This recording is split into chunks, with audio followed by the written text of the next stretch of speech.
Hey mga brods, may balita naman tayo dito kay KJ McDaniels. Yes, nabalita na rin naman natin ito na ito ngayon magiging reserve import ng Ginebra.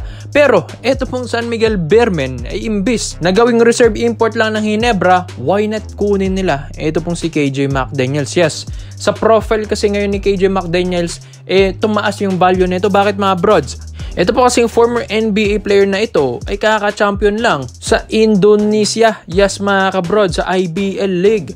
Tapos siya pang tinangal na most valuable player that time ngayong taon. Well, MVP siya doon mga kabrods. Napa-champion niya yung Pelita Jaya. Ganyan kagaling ngayon. Ito pong si KJ McDaniels. Ito pong 32 years old, former NBA player ng 76ers, Houston Rockets, at huli na, yung Brooklyn Nets, yung 2017 na pinaglaruan nito sa NBA. So, subok na ito pong si McDaniels. Kaya gustong kunin ito ngayon ng San Miguel Beermen, kung saan kaka-champion lang ito sa Indonesia, MVP pa, yung confidence level nito nandun pa, mataas pa mga kabrods.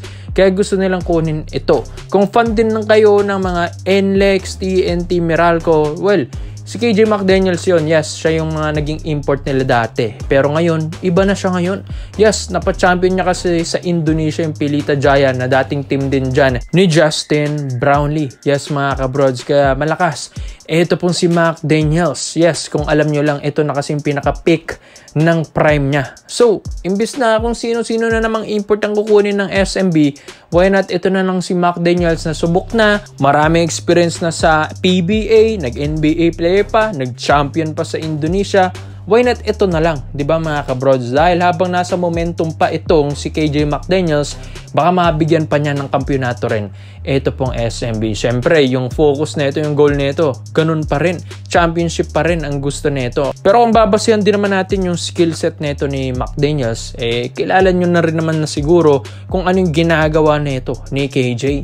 Yes, pagdating nga sa paint, one of the best high-flying import ito dito sa PBA na nakita natin at na-witness natin. Sa taas ba naman nito tumalon? Grabe. Hirap-hirap sumabay yung mga defenders nito, yung mga ma-atake rin sa kanya. Dahil nga, sa taas at sobrang athletic ni KJ McDaniels, talaga mahihirapan silang makipagsabayan dito sa paint. Pinaka-dominant kasi nito po ni McDaniels yung paint mga kabrods. Yes, bonus na may mga shooting siya, may mga jumper siya, pero yung paint talaga, yan ang makakatulong talaga sa SMB. Ngayon, alam din naman natin na nasa finals round ng SMB, gusto rin naman nilang kunin din ng mas maaga na si McDaniels na kahit ito ay wala pa tayong Governors Cup, at least napaaga yung chemistry ng import nila. Dahil nga ito pong SMB, laging late kumuha ng import. Kaya ito, resulta nun, hindi sila nagkaka-amuyan. Kumbaga walang chemistry yung import ng SMB, kaya kung sino-sino na yung kinukuha nila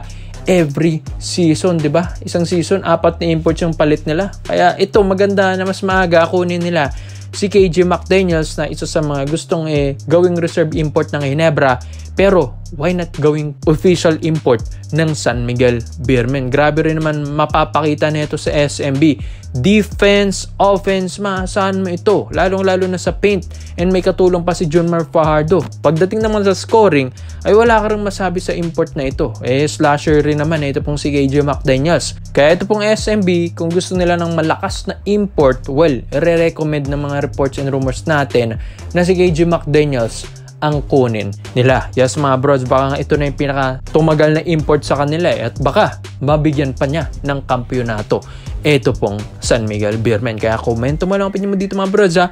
McDaniels to SMB.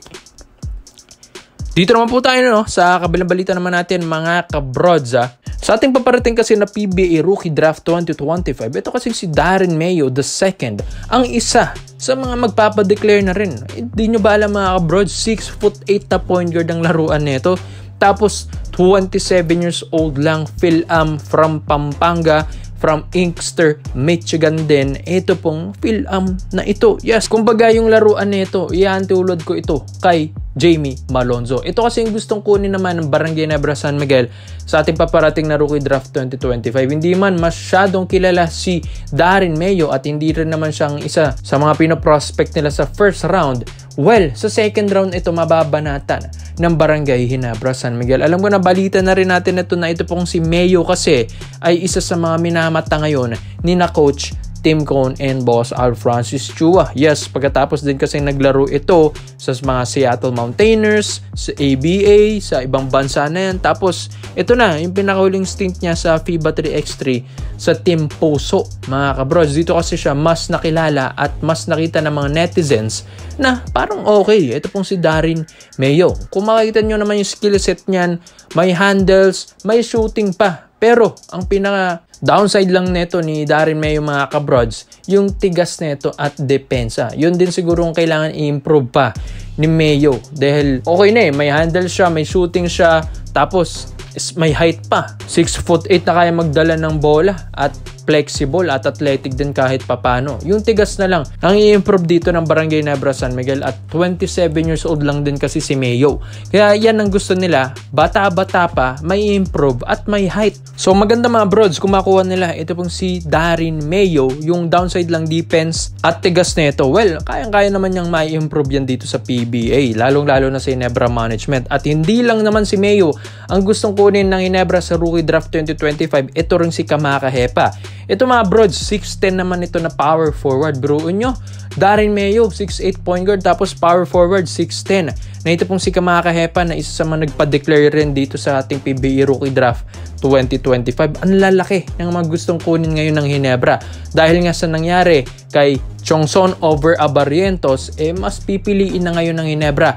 Hindi na point guard, kundi malaki na mga kabrods. Ito, power forward ito ng Fraport Skyliners dyan sa Frankfurt, Germany, and naging NIT champion na rin. Ito pong si Kamaka Hepa mga bros. Low profile lang din naman ito pero feel na may experience na sa ibang bansa. From Barrow, Alaska, tapos listed as 6'10 talagang height na ito, tapos 2023 NBA draft pero undrafted siya that time. Ito po kasing Hawaiian na ito gusto ring masubukan ang laruan dito sa PBA mga kabrods. Kaya ang dami tayong mga reports and rumors na parang nasa mata na nila. Ito pong si Kamaka Hepa tuloy ngayon. At yung skill set na ito, napakalaking bagay na ito mga kabrods sa Barangay Ginebra San Miguel dahil kaya niyang lumaro sa paint, kaya niyang shooting, kaya niyang umiscore mga brods. Maganda naman yung footwork nito, athletic din kahit papano, at sa height niyang 6'10", mabilis ito mga kabrods. Kaya yan maganda, flexible at modern big man na.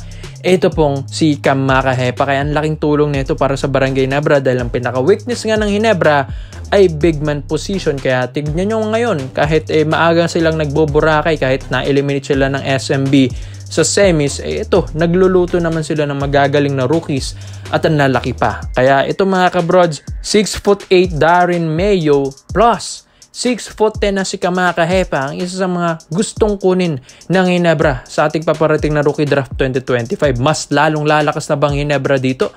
Kaya komento mo lang po nyo dito mga brods at iisa-isa natin yan. Salamat po sa panonood mga brods. This is Kings Basketball. Yun lang. I'm out.